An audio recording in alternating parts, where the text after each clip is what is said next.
this is Pastor Doug, and I'm privileged to give you the daily devotional for today's Bible reading.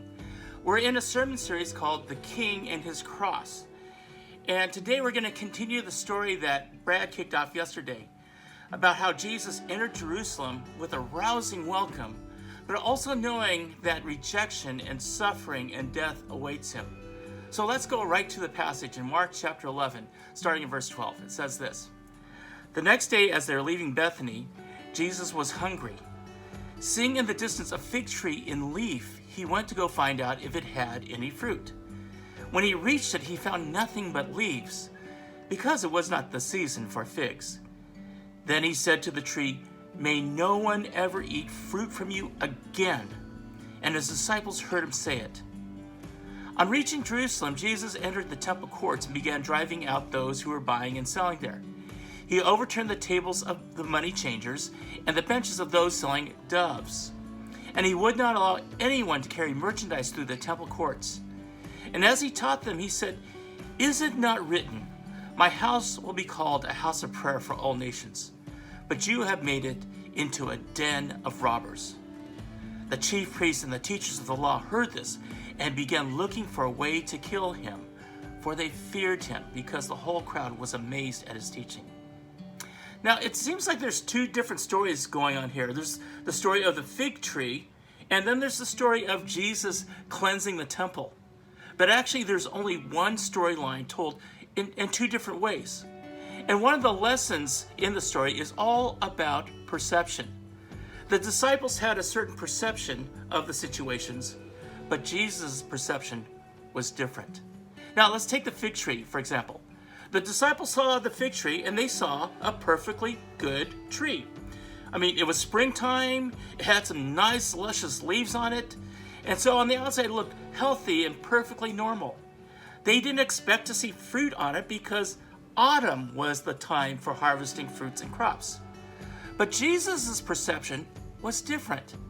He expected fruit, and it wasn't there. And so he cursed the fig tree, "May no one ever eat fruit from you again."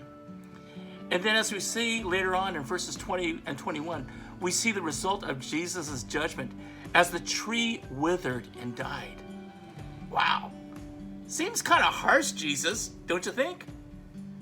But Jesus knew what most fig tree growers knew about fig trees. That good fig trees bear fruit twice a year. Not just once a year, but twice a year. Once in the spring and once in the fall.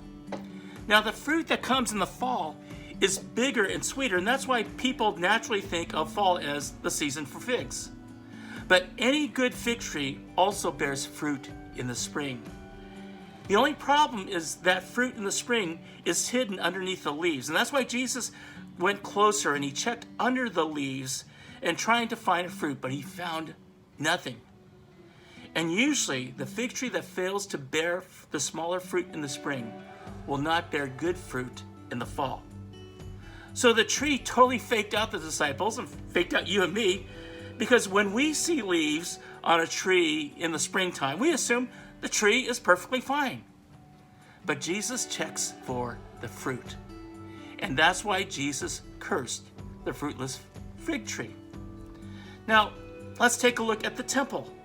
When the disciples saw the temple, they saw this magnificent structure.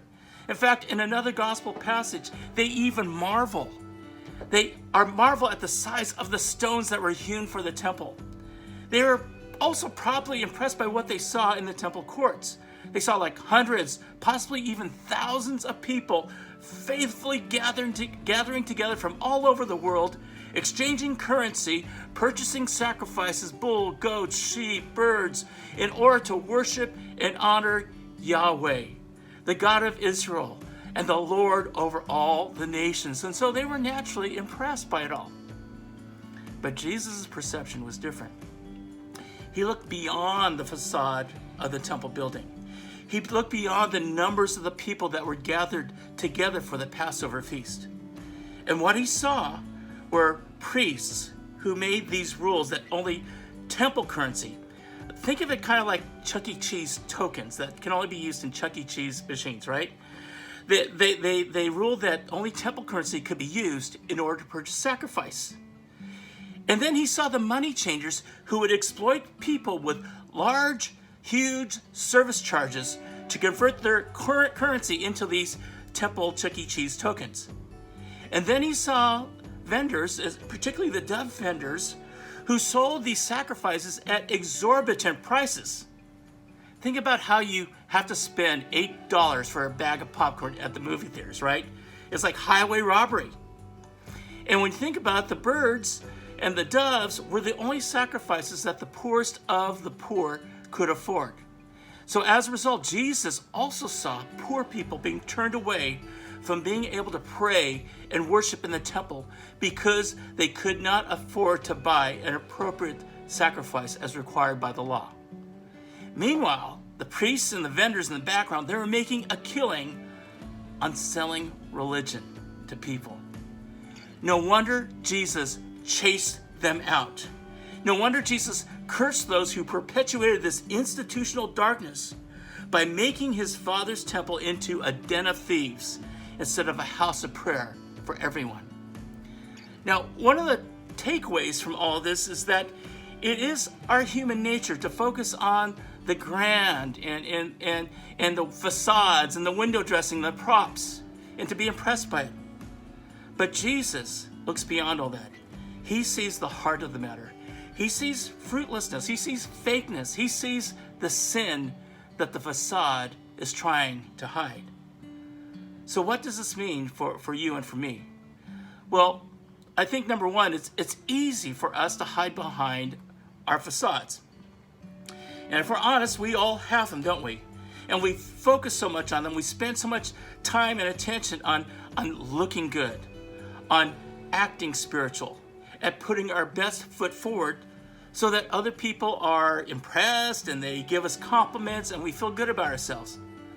But underneath all the facades, underneath all the window dressing, there are secret sins within our lives. There are hidden skeletons. There are dark secrets that cause us shame, and we work so hard so that no one else will know about them or see them. But Jesus wants to set you and me free from this type of darkness. He wants to transform us from just looking good to actually becoming good, from just acting spiritual to becoming spiritually vibrant. But we can't do that unless we're honest and transparent with ourselves, with Him, and with community. And that's why we value authentic relationships at community. In our small groups, and particularly in our rooted groups, we are very intentional about cultivating an environment that is safe, that is non-judgmental, so that people can be confident, and so people can be transparent in sharing the good, the bad, the ugly, even strongholds with others in community. Because we have found that the power of God is in honest confession. It breaks the power of sin. It breaks the power of secrets. It breaks the power of skeletons. Now, the second thing that I get from this is that for Jesus, the bottom line is all about bearing fruit. And if you and I are honest, that's what we want too. We want lives that bear goodness. We want lives that have positive impact on other people. We want lives that produce love and spurs to good deeds and good things. In the Gospel of John, Jesus said, well, if you really want to bear much fruit, there's only one way to do that. And that is to abide in Him, to abide in Jesus. And of course, we could think of things like having daily one-on-one time with Jesus, or what we call chair time at community. That certainly helps us to abide in Jesus. Reading scripture every day like you are through these devotionals, that helps us to abide in Jesus. But I think one of the ways that we tend not to think, but it is one of the most powerful ways to abide in Jesus, is being in community with other like-minded followers of Jesus Christ. As the book of Proverbs says, as iron sharpens iron, so does one person sharpen another. And the book of Hebrews says it even more precisely. Let us gather together and spur one another on to love and good deeds. So if you're watching this video and you're trying to live out the Christian journey by yourself, I encourage you, I implore you to join a small group to help you to become authentic in your spiritual journey, to help you to bear fruit in your lives. And if you need help in getting connected to a small group, just contact us. You can send an email to prayer@findcommunity.com. That's prayer@findcommunity.com, and we will help you. So thanks for joining me today. And if you want to receive these devotionals directly to your inbox, go to findcommunity.com/Bible reading. Have a great day today.